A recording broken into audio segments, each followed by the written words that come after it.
The president showed a video that he said showed more than 1,000 burial sites of white South Africans that he said were murdered. We know that that was not true and that the video wasn't showing that. So I wonder, why did the president choose to show that? What's not true, Yamiche? It's not true that the video was showing a burial site. It is unsubstantiated that that's the case. No, it is true that that video showed the crosses that represent. Which is what the president claimed. The video showed images of crosses in South Africa about white farmers who have been killed and politically persecuted because of the color of their skin. And those crosses are representing their lives. Those crosses are representing their lives in the fact that they are now dead and their government did nothing about it.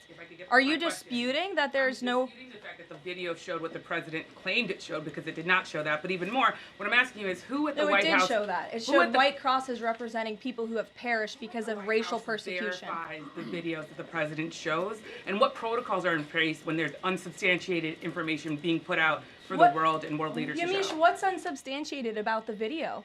The video shows crosses that represent the dead bodies of people who were racially persecuted by their government. In fact, the Associated Press, of all places, has a picture of that very monument, and the caption from the Associated Press is, "Each cross marks a white farmer who has been killed in a farm murder." So it is substantiated, not just by that video and the physical evidence that everybody saw on display in the Oval Office, but also by another outlet in this room, the Associated Press. So you should take it up with them if you believe the claim is unsubstantiated, and that's a ridiculous line of questioning. Following up on the dinner tonight, you mentioned this is not a White House dinner, but the president is always the president, and the Trump family is making money off of this. So can you just explain, how is this not the president using the office to enrich himself? All of the president's assets are in a blind trust, which is managed by his children, and I would argue one of the many reasons that the American people reelected this president back to this office is because he was a very successful businessman before giving it up to publicly serve our country.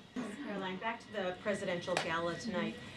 Did anyone in the White House or in the White House counsel's office advise the president against holding this sweepstakes, whereby people who spent the most money on his Trump coin would then have access to the president at this dinner? Again, the president has been asked about this. He has addressed this. I have also stated previously from this podium that the president is abiding by all conflict of interest laws that are applicable to the president.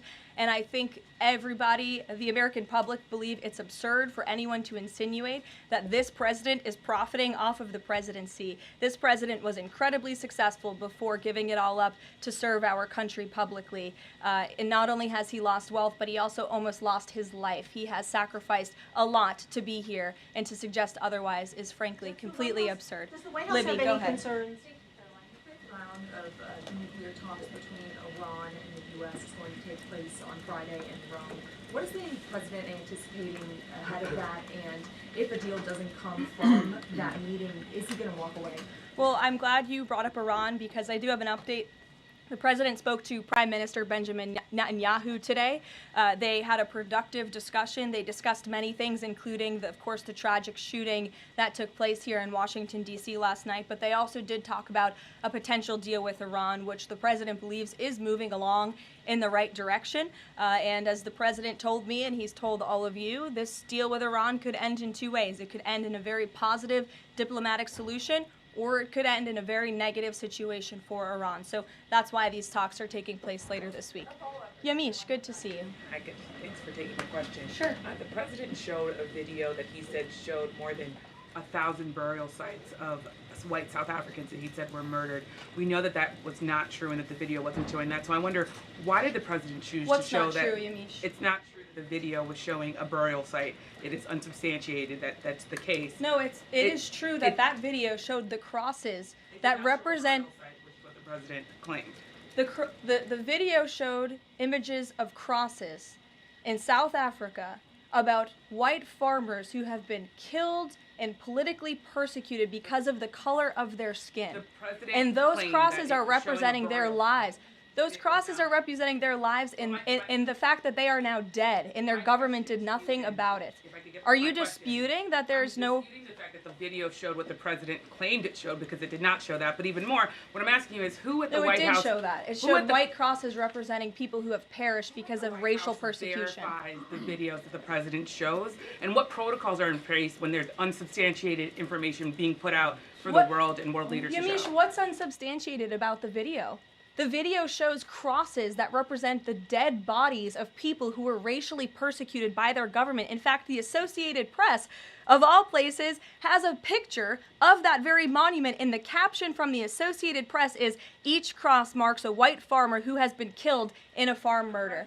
that it So was it a is burial substantiated, site, but it's not just not. by that video and the physical evidence that everybody saw on display in the Oval Office, but also by another outlet in this room, the Associated Press. So you should take it up with them if you believe the claim is unsubstantiated, and that's a ridiculous line of questioning.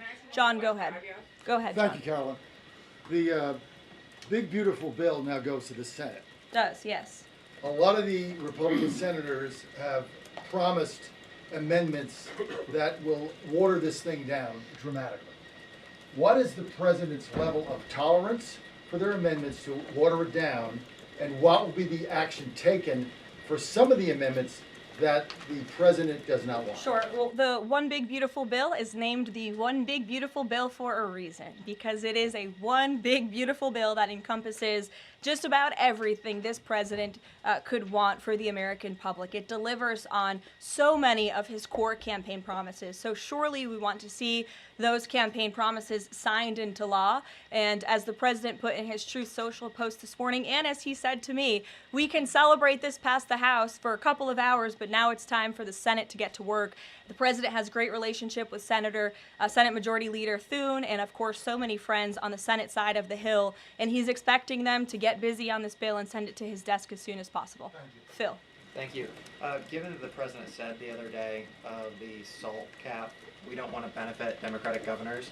If the Senate was to reduce that SALT cap or make any type of changes, would he support that, or is this a situation where done is beautiful and he just wants to pass it? Well, look, it's a hypothetical question, obviously. Negotiations.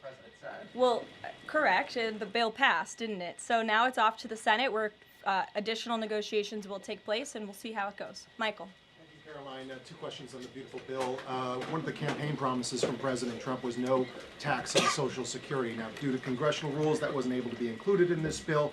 How does the president plan to follow through on that campaign promise? Well, this bill did address taxes for our seniors. It actually allows them to take off significant money from their Social Security payments, get more money back, I should say, put more money in their pockets for various reasons. So this bill delivers on that promise. That's the view of the White House. Secondly, you had two Republicans last night that voted against this bill, Congressman Massey and Davidson.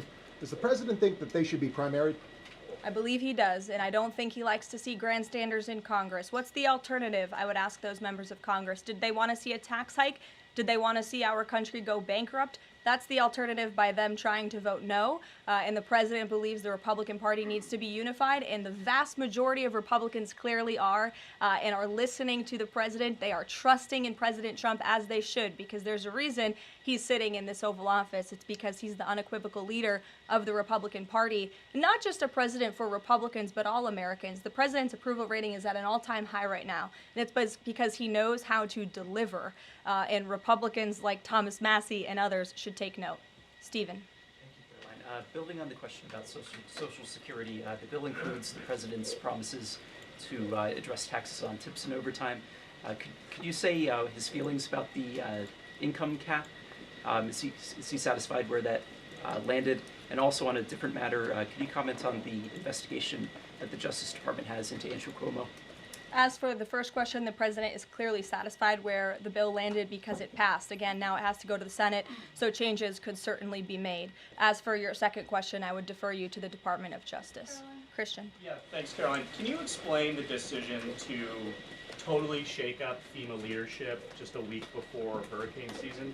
You'd have to ask the Department of Homeland Security in terms of leadership, but certainly the administration, and I know the National Security Council here at the White House is monitoring storms and natural disasters that are happening across the country at all times. We're briefed on those. The administration is briefed on those, and Secretary Noem is leading that effort for sure. Just Go switching ahead. gears, Caroline.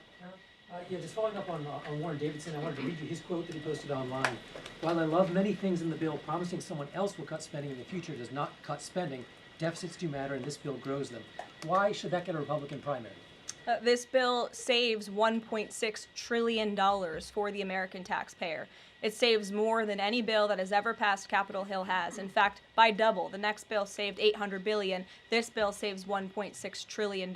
So this is a very good bill for the American people, the American taxpayer. And I believe, as an outlet put it with a headline this morning, it might have been Politico actually, they wrote that the American people are going to be flush with cash when this thing is signed into law. And that's a good thing for American taxpayers.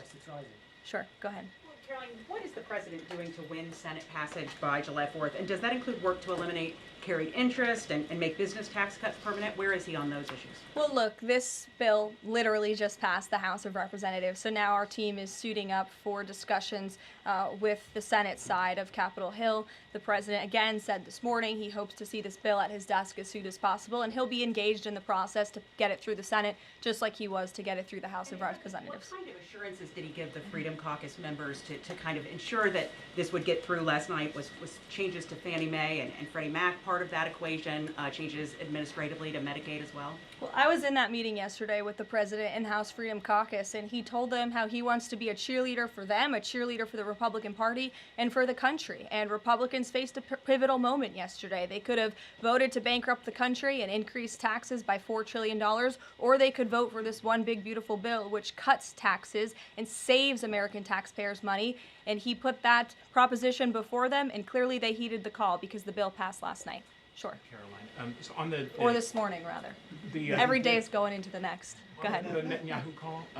Just curious, did the president raise the flow of aid into Gaza? Is he happy with where that situation is right now? Not to my knowledge, but I can certainly go back and check. And then, did you have any reaction to the Supreme Court's ruling about the religious charter school today, as well as Justice Coney Barrett's decision to recuse herself? We'll get you an answer on that case specifically. Sure. You mentioned the president has a good relationship with Leader Thune. Has he talked to him specifically about the plan to get this through the Senate? Does he plan, or is he going to reach out to Republicans who have voiced concerns? Not to my knowledge has he spoken to Leader Thune this morning.